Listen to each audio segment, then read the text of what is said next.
Some 40-something years old, this engine, a Chrysler 400, was displaced from an unknown vehicle untold years ago. Some believe it was pried from the clutches of a full-size Chrysler passenger car.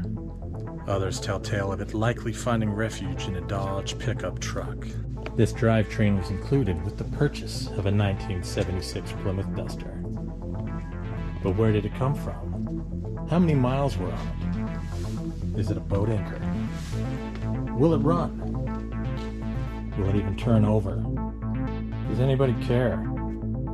Today we aim to find out its potential usefulness on Unsolved Engine Mysteries.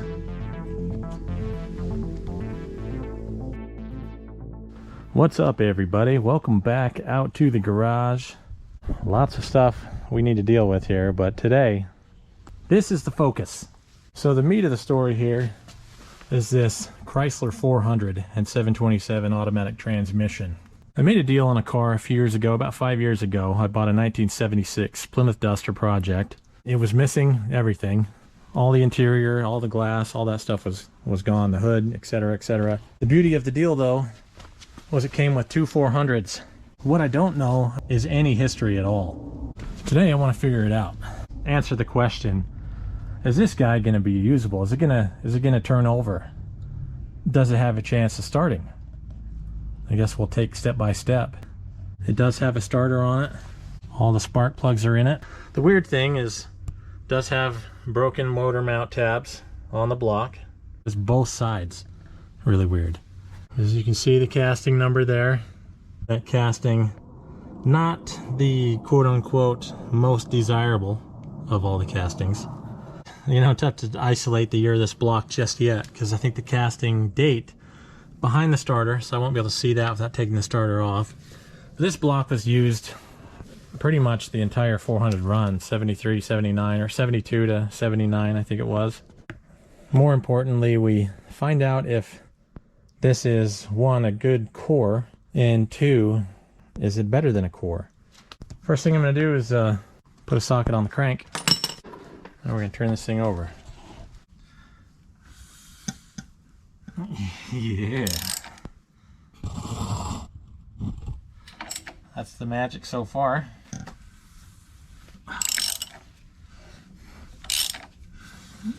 So we have a full rotation in the engine. And if you can hear that in the background, there is compression being built up.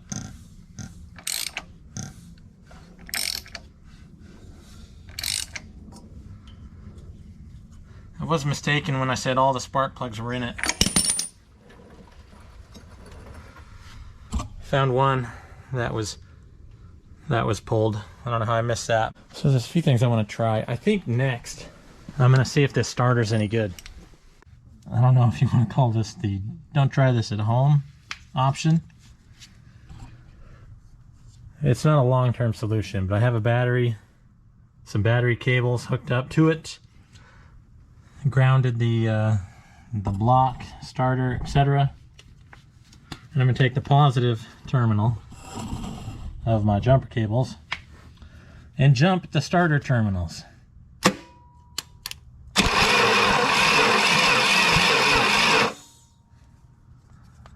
We have crankage.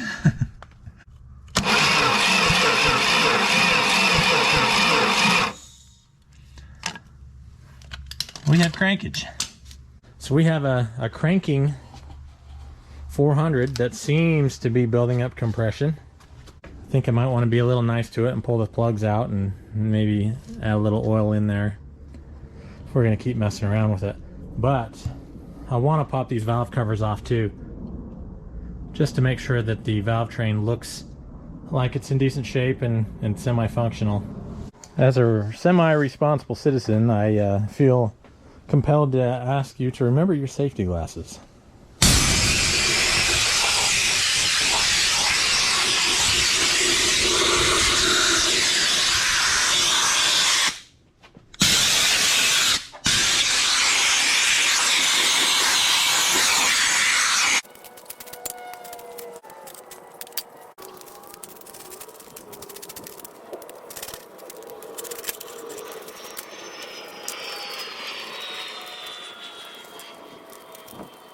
That one looked like it was already ready to come off.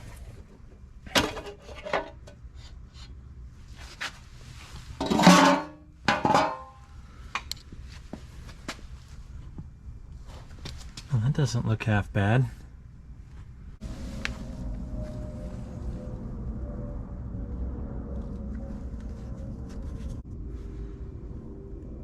Yeah, it looks pretty good for an engine that's been sitting. What I want to do now is turn it over, just watch the valve train.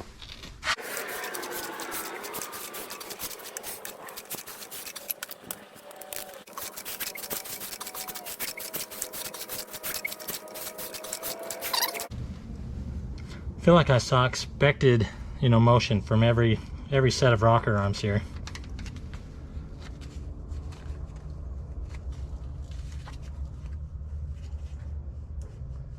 Some good spinny on some of those push rods. I don't know, guys, I like it. We have an engine that is completely capable of turning an entire revolution and then some. I liked what I saw on top of the valve train, the rocker gear, push rods.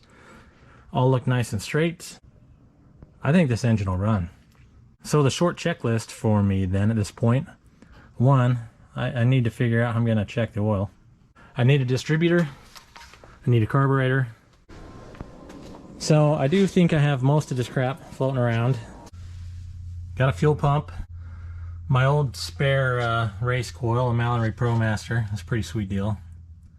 A starter relay, should I decide to go that route and get crazy. And the lone low deck distributor I seem to have.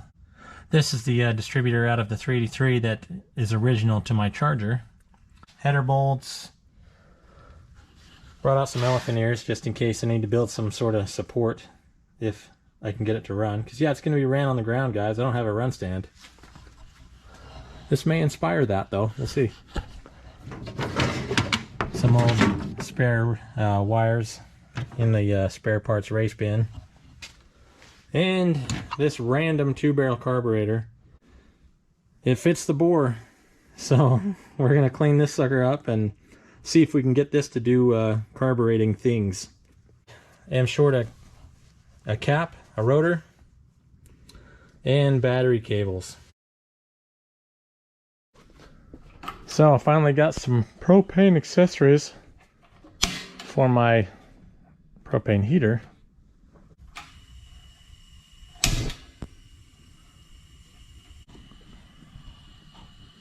Oh, it just sounds warm. Oh, I love it. Okay. I did have to go spend a couple bucks, which I was trying to avoid.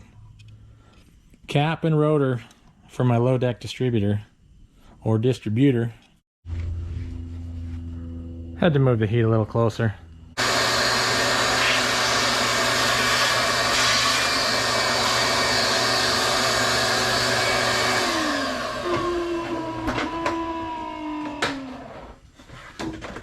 Guess the vacuum's dying.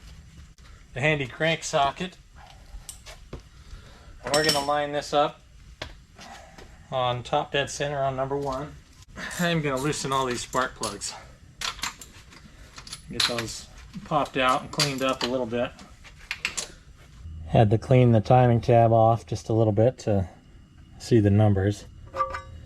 So we're going to line that up pretty much at 0. We're going to make sure the piston's at top dead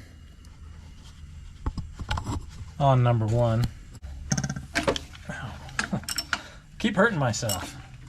It's not good. There we go. Back that up just a little bit to be more gooder. Close enough. I'm going to take my old trusty 383 distributor. So I'll take that cap off too for now.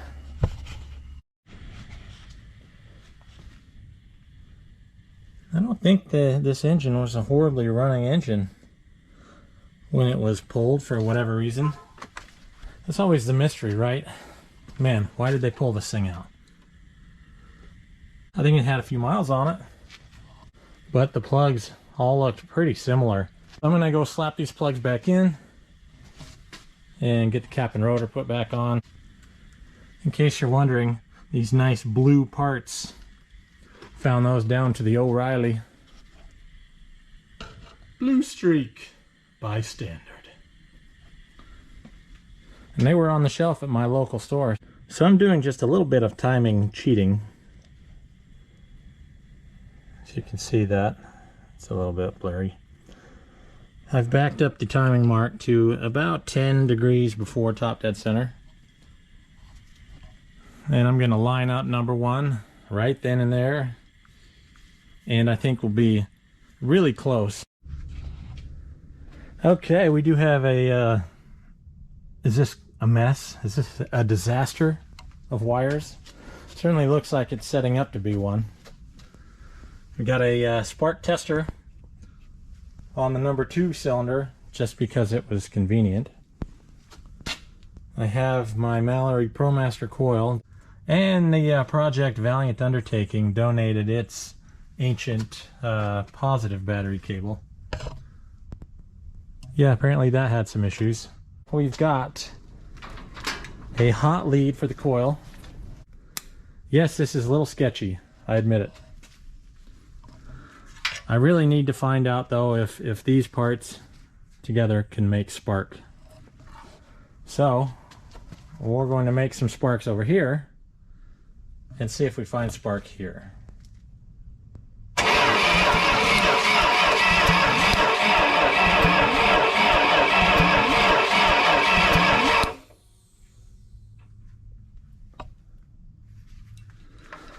I was 99% sure I saw spark.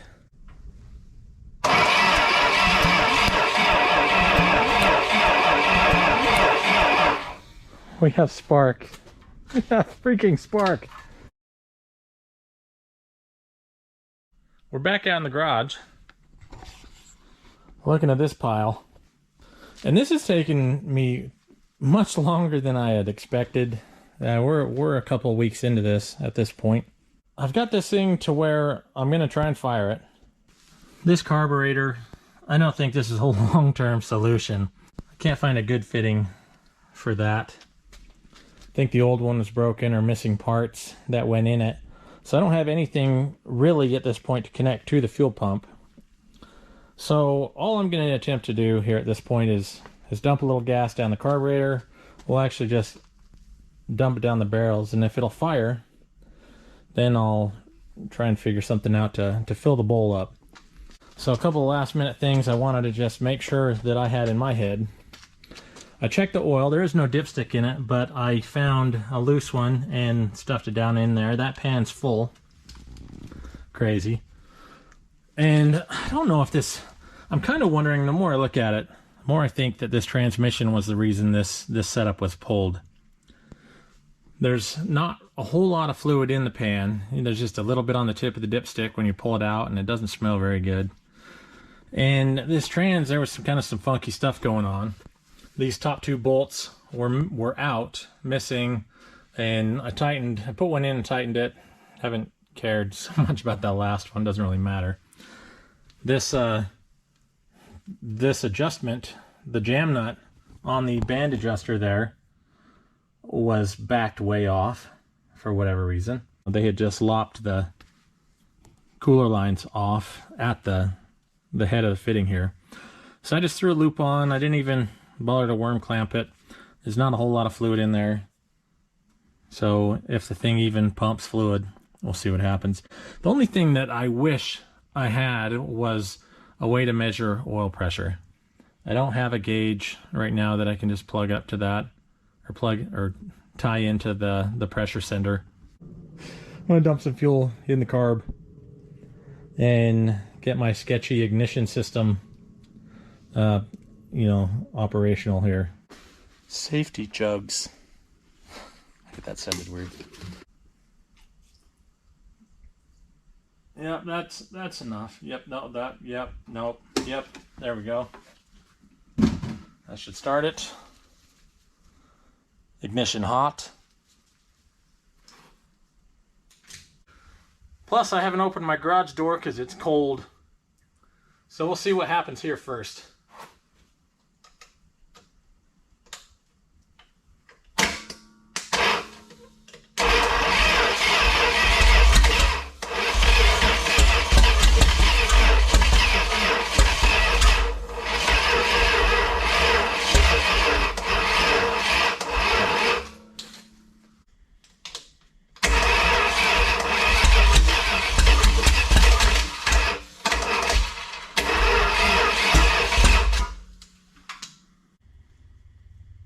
A little more petrol.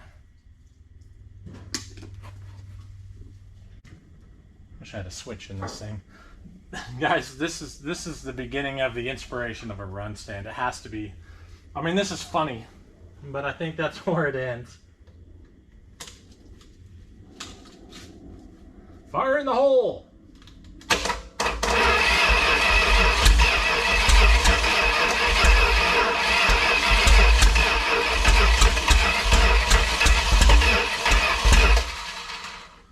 Man, it's so close. This carburetor is going to be a complete leaky boat. Fire in the hole! Oh, come on. Man.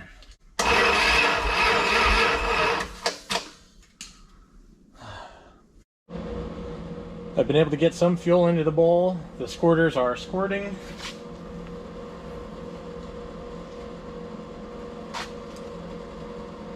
I'll give it a little choke action.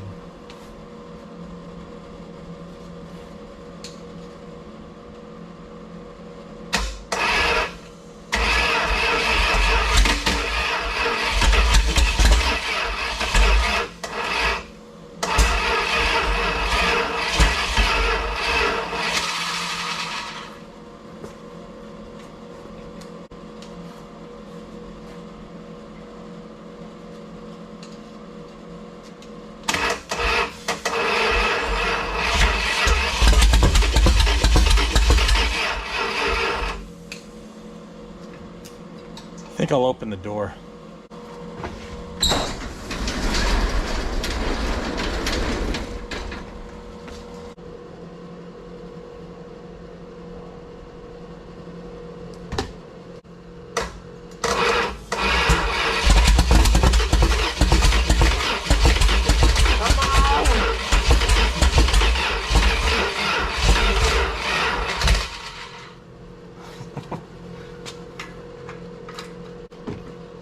Probably flooding the thing. This carburetor can't be any good.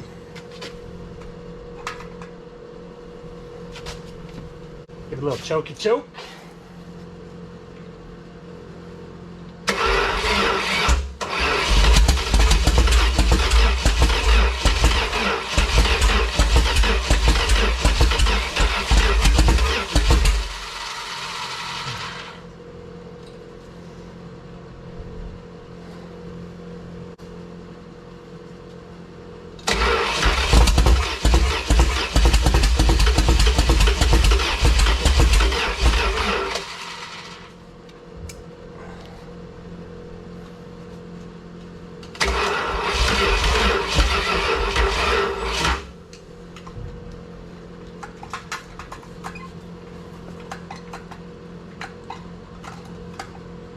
Carburetor's garbage.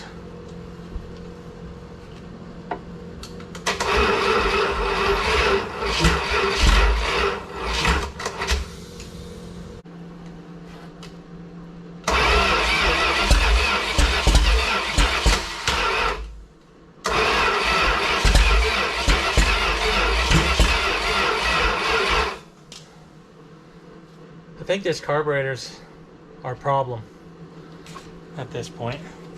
I know I'm close on timing.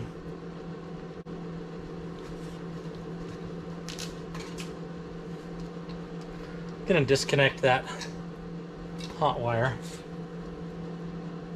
So I fear I'm cooking my coil. One more, and then I'm gonna make an executive decision. Just don't want to torch that coil for one.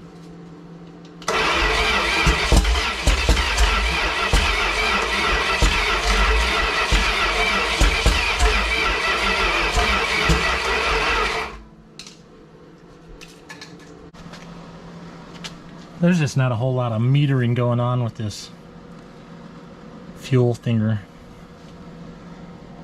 Don't worry about that puddle, that's where I spilled. I'm trying to get fuel into the dumb thing. There's definitely leaking here. Yeah, so we're leaking there.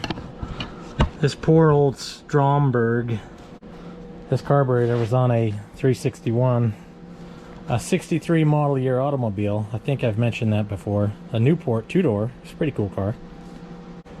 I'll have to look into a rebuild kit for it.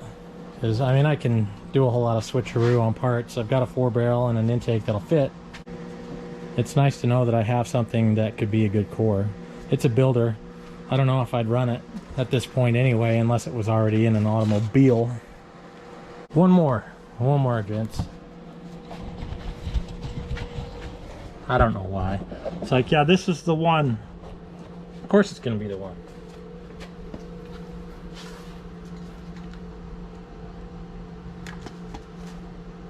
It is cold. Maybe he just doesn't like to start when it's cold.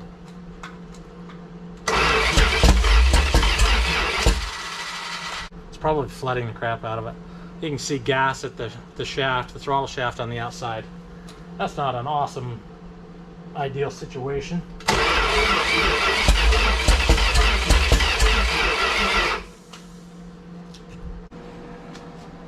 So I guess that means there's going to be a part 2. Well guys, I had to go inside and stew on this one for a little bit. I do feel like I've got an engine here that will run. So at this point, one, either the ignition components aren't up to par. They are sparking, they are providing that. But two, this carburetor. If I haven't stressed it enough, this carburetor turns 60 next year. It was on a 63 Chrysler Newport 2-door. I feel like I've let you guys down. I really thought that we were going to make some booms, some loud noises. I'm sorry. I am. I'm laughing because I'm cold. It's cold outside. But I am. I was hoping for some boom. Hopefully you got a few laughs out of my sketchy situation here. Some might even call this a situation. That said, we're not done with this by any means. I do plan to take the next steps. We're just gonna kind of squeeze it in between life and my other project stuff that kind of takes more priority. This was just a fun one. But we'll either rebuild that carburetor if I can find a kit, or I'll swap the intake and carb off for a nicer, newer, better one. That might be what happens. We'll see. In the meantime, hopefully we can get some parts in for the Charger. And I need to start kicking back in gear on the Valiant. We'll see what we do next, but lots of metal work in store, cleaning up rust, that sort of thing. So thanks for watching. Thanks for hanging out as we tried to sketchily start this 400. That said, guys, take care, and we'll see you on the next one.